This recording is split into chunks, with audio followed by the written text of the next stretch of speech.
சூரியன் வெளிச்சம் படுற இடம் எல்லாம் நம்ம ராஜ்யம் தான். மத்தவங்க எல்லாம் கிடைக்கிறத எடுக்கிறதுக்காக தேடுவான். உண்மையான அரசன் கிடைக்கிறதெல்லாம் கொடுக்கறதுக்காக தேடுவான்.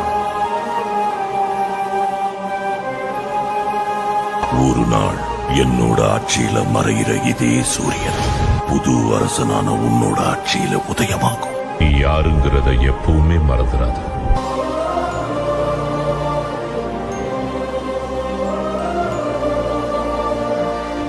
அப்ப இது எல்லாமே என்னோடதாப்பா? இதெல்லாம் யாருக்கும் சொந்தமில்லை. ஆனா இதை நீ அழியாம பார்த்துக்கலாம். அதான் பெரிய பொறுப்பு. ஒரு அரசனுடைய உண்மையான வலிமையை அவனுடைய அன்புதான்.